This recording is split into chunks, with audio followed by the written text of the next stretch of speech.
చెడుబాబు గారు, చివరిగా ఒక ప్రశ్న.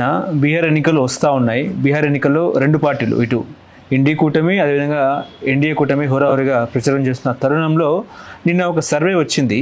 ఆ సర్వే ఏంటంటే India Today C voter survey. Mood of the nation సర్వేలో ఎన్డీఏకు 304 సీట్లు వస్తాయని, ఇండియాకు 208 సీట్లు వస్తాయని, అంటే దేశవ్యాప్తంగా ఎన్నికలు జరిగితే ఈ సీట్లు. ఇప్పుడు బీహార్ విషయానికి వస్తే, బీహార్లో ఎన్డీఏ విజయం టైమ్స్ నౌ సర్వే చెప్తున్న పరిస్థితి. మొత్తానికి 243 సీట్లు ఉంటే అందులో ఎన్డీఏకి 136 సీట్లు. అదేవిధంగా ఏదైతే మహాగఠబంధన్ ఉన్నాయో కూటమి 70 స్థానాలు వస్తాయని చెప్పేసి కూడా చర్చ నడుస్తూ ఉంది. ఒక రకంగా ఈ సర్వే అనేది మోడీ సర్వే అన్నట్టు కూడా మాట్లాడుతున్నారు. వాళ్ళు అలాగే మాట్లాడతారు. కానీ ఇప్పుడు ఇంకా నేను చెప్తున్నా స్టడీలో 130 కాదు 150 సీట్లు వచ్చే అవకాశం నిన్న మొన్న 2-3 రోజులు జరిగిన పరిణామాల్లో ఇంకా పెరిగింది. ప్రజల అసహ్యత పెరిగింది. ఎందుకంటే ఎంత దిగజారుడు ఓట్ల కోసం అని రాజకీయాలు దిగజారుతున్నాయి దేశం మొత్తం మీద.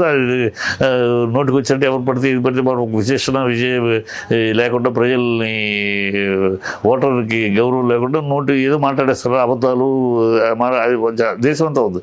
కానీ ఈ ఇంత దిగజారుడు మన ఒక ప్రధానమంత్రి యొక్క తల్లిని 90 ఏళ్ళు చనిపోయిన తల్లిని గురించి అవాకులు చవాకులు మాట్లాడటం, ఒక హోంమంత్రి, దేశం యొక్క హోంమంత్రి యొక్క తల టేబుల్ మీద నరికి పెట్టాలంటాము, ఆయన మోడీని హత్య చెయ్యాలి అంటాము, చంపేయాలంటారు. అతను ఇంకా ఎందుకు తప్పలేదు అని ఎవడు అడగ, ఇంకెందుకు ఆయన మీద హత్య జరగలేదు.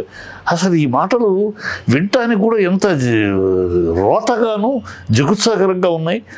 ఒక దేశంలో, ఏ దేశంలో అయినా వినగలం మనం ఇలాంటి మాటలు. రాజకీయంగా ఉంటుంది, రాజకీయంగా మాట్లాడుకుంటారు,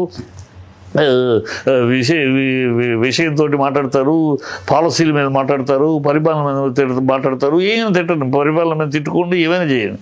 అసలు వ్యక్తి హత్య చెయ్యాలి అంటమేంటి? దాన్ని ఖండించకుండా సమర్థించడం ఏంటి కాంగ్రెస్?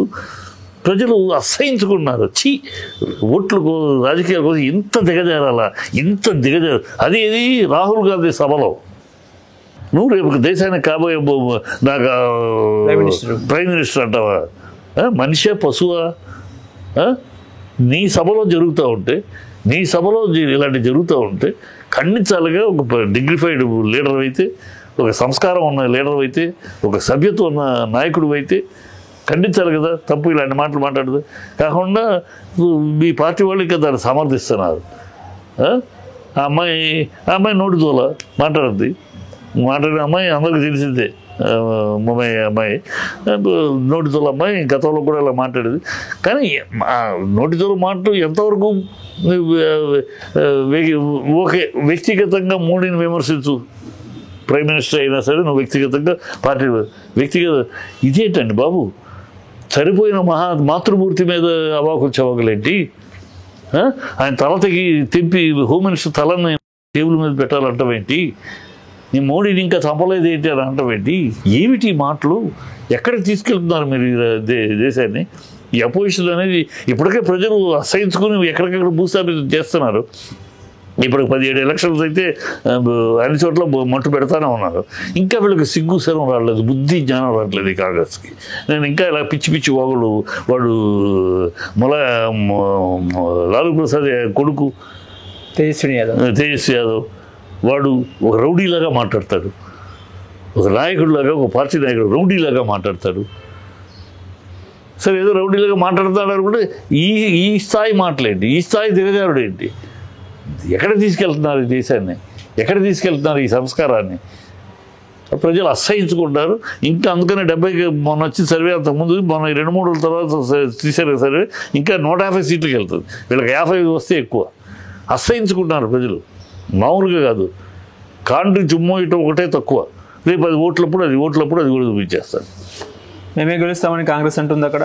మేము ఏ ఎలక్షన్ల కాంగ్రెస్ మేమే గెలుస్తామని, అన్ని ఎలక్షన్లు మేమే గెలుస్తాం. చోరీ జరుగుతుంది భారీగా దేశవ్యాప్తంగా. వాళ్ళు గెలిస్తే ఒకటి, ఇప్పుడు సాక్ష్యాలు కోర్టు అడిగింది, సుప్రీంకోర్టు అడిగేది, నువ్వు ఓటు చోరీ అంటున్నావు కదా, నీ ఆధారాలు పెట్టు నీ దగ్గర. ఎందుకు పెట్టడు? అఫిడవిట్లు ఇస్తారన్నట్టుగా. అఫిడవిట్ వేయలేదు. అఫిడవిట్ ఏమని అడిగింది, వేయలేదే. ఎందుకు వేయవు అంటే బోగస్ అది. డొల్లా డొల్లబాట్లు ఊరినే వాగేయటం, గుడకాల్చి మొహాన్ వేసి వెళ్ళిపోవటం. పవన్ వీడు రాహుల్ గాంధీ నేచర్ అది హిట్ అండ్ రన్, వాగేయటం పారిపోవటం అంతే. ఎన్ని జరిగింది రాఫెల్ కాడ నుంచి 11 ఏళ్ళు ఎన్ని చూసాం? హిట్ అండ్ రన్, వాగేయటం, ఆ తర్వాత మళ్ళీ దాని గురించి వదిలేయటం, నెక్స్ట్ ఇంకోటి ఎత్తుకుంటాం, ఇంకో అబద్ధాన్ని ఎత్తుకుంటాం. పెగాసిస్ ఏంటి, రాఫెల్ ఏంటి అన్నీ కదా. మళ్ళీ కోర్టులో సారి చెప్తాడు, క్షమాపణలు చెప్పడం. రాహుల్ గాంధీ కన్నా ఎక్కువసార్లు క్షమాపణ ఎవరు చెప్పాల, 3 సార్లు క్షమాపణ చెప్పాడు కోర్టులో. ఇంకా ఉంది, ఇంకో 2 ఉన్నాయి, అవి కూడా క్షమాపణ చెప్తాడు. ఈ బాబు వీళ్ళు అవుతారు, వాగతానికి ఏముంది, నాలుగే తాటి పట్టాలి, నరలేదానికి ఏమైనా అవుతారు. నేనే గెలుస్తా, అసలు నేనే ప్రధానమంత్రి, ఫారెన్కి వెళ్ళి మేమే ప్రధానమంత్రి అని కూడా చెప్పినా చెప్తాడు. దేశాన్ని అగౌరవపరచడం, దేశ డెమోక్రసీని కించపరచడం, దేశాన్ని కించపరిచి తక్కువ చేసి మాట్లాడటం ఈ రాహుల్ గాంధీకి కాంగ్రెస్కి అలవాటు. హిందువుల్ని కించపరచడం, ఈ దేశ సంస్కృతి సాంప్రదాయాలను అవమానించటం, హిందువులు తాలిబాన్లు అంటాం, హిందువుల్ని టెర్రరిస్టులు అంటాం. ఈ దౌర్భాగ్యపు భాష ఎవరి కోసం మాట్లాడతారు వీళ్ళు? కేవలం ముస్లిం ఓట్ల కోసం. అంటే వాళ్ళ భ్రమ ఏంటంటే హిందువుల్ని తిడితేనో, హిందువుల్ని తోలనాడితేనో ముస్లింలు ఓట్లు వేస్తారు అనుకుంటే వాళ్ళ భ్రమ. అది అలా ఉండదు. ముస్లిమ్స్ వాళ్ళకి కావాల్సింది వాళ్ళు అడుగుతారు, కానీ వాళ్ళకి కావాల్సింది మాకు కావాల్సింది వాళ్ళు అడుగుతారు, కానీ హిందువులు తిడితే చాలు మాకు అని వాళ్ళు ఏమో అనుకోరు.